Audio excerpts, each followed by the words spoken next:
parte, la mayoría de cosas en los diferentes temas es mentira. Es mentira, prácticamente así, es una falsedad lo que están diciendo, lo que están afirmando. Entonces, no vamos a entrar mucho en detalle en relación con eso. ¿Por qué? Porque esto es nada más la introducción, es un ejemplo, ¿verdad? También dentro de la escritura pues fue inspirada por Dios, obviamente, ¿no? Ya esto ya lo sabemos. Pero existen ciertos pasajes en la escritura donde aparenta expresar algo. Sin embargo, lo que quiere decir y a lo que se refiere la palabra de Dios es totalmente, es otra cosa, o es otra opción, o es otro tema. Sin embargo, cuando leemos la escritura literalmente, literal, así como la leemos comúnmente, ¿verdad? Podamos entender un mensaje. Y la escritura muchas veces no se refiere a ese mensaje, no está dando ese mensaje.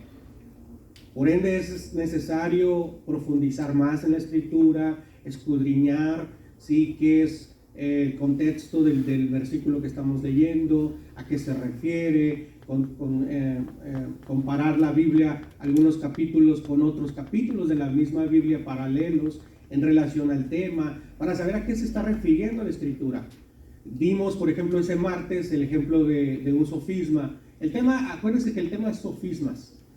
Desde ese día, martes, quedó plasmado, ¿no? Los sofismas. Es un término de la teología, es una rama nada más, simplemente, donde explica las cosas que pudieran ser verdad, pero en realidad son mentira, ¿sí?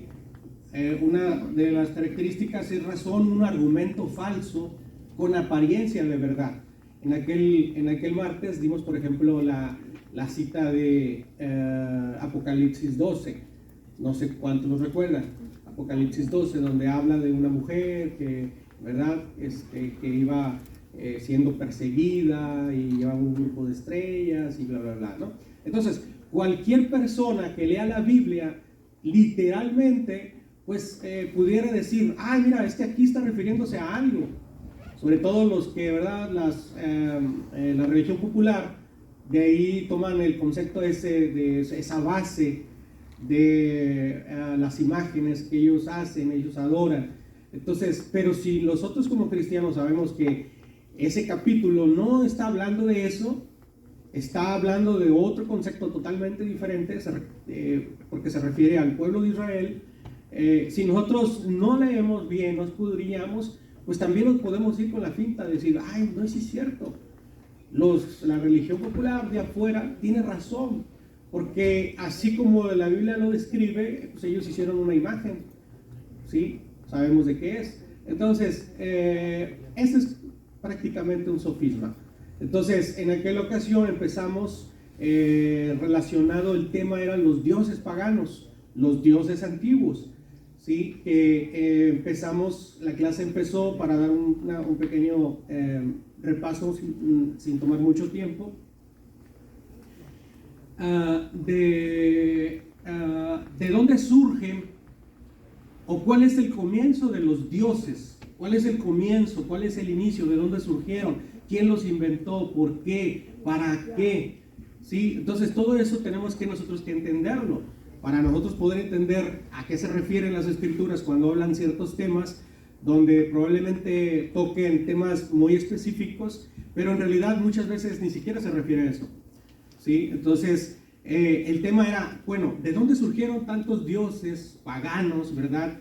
Que de alguna manera el pueblo de Israel siempre caía en ese concepto, siempre caía en la adoración a otros dioses, aunque ellos sabían y conocían quién es el Dios verdadero, quién es el Dios realmente verdadero que creó los cielos y la tierra.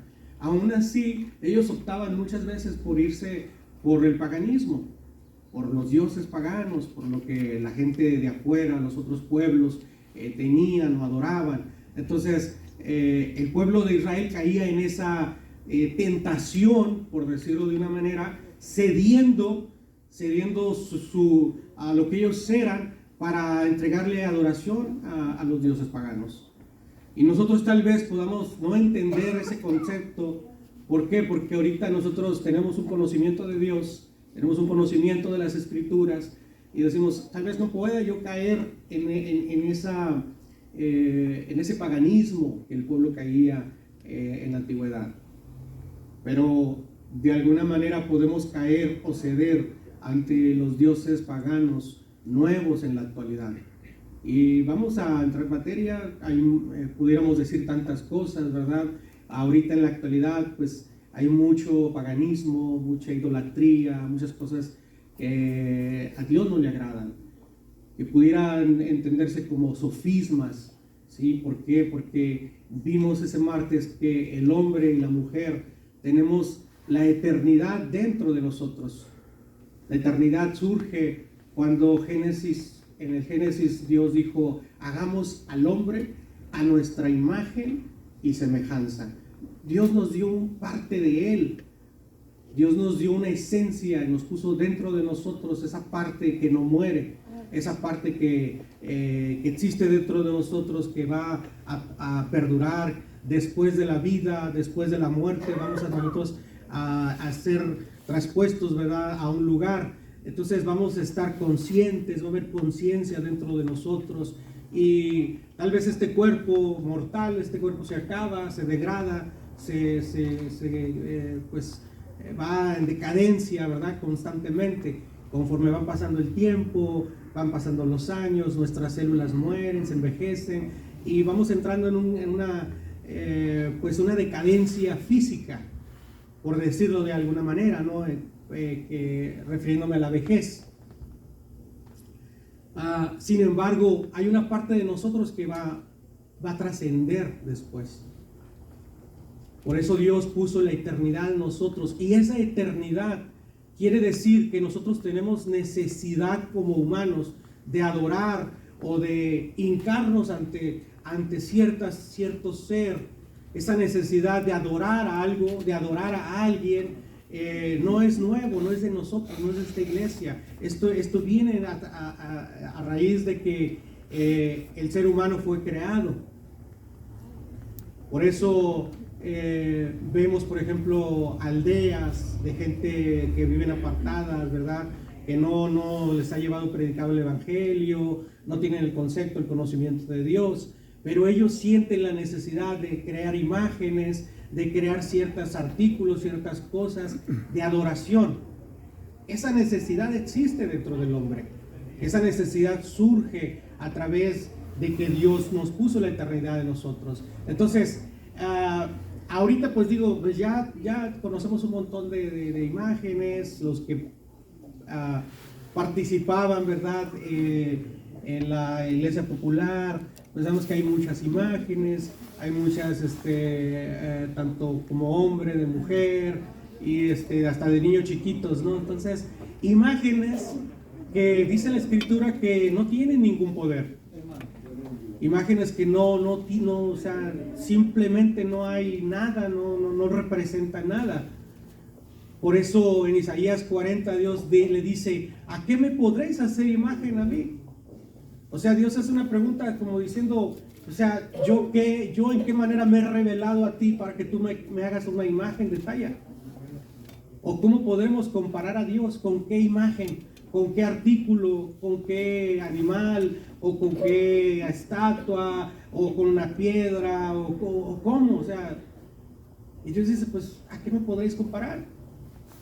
Sin embargo, dice, el hombre ha buscado, ha querido hacer, ha querido implementar ciertas cosas, y cayendo el hombre siempre en la necedad.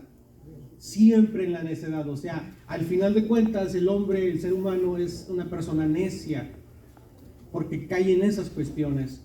Nosotros como cristianos sabemos, tenemos el conocimiento de las Escrituras, ¿verdad? Sabemos que a Dios no se le puede adorar en una imagen, ¿sí?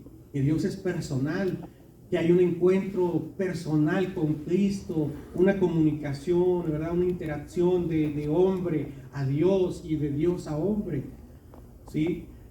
Cuando en otros lugares te enseñan, no, pues que tienes que hacer esto, tienes que rezar acá, tienes que decir tantas cosas, hacer cierta recitación de palabras, Aves Marías, Padres Nuestros y párale de contar, ¿no?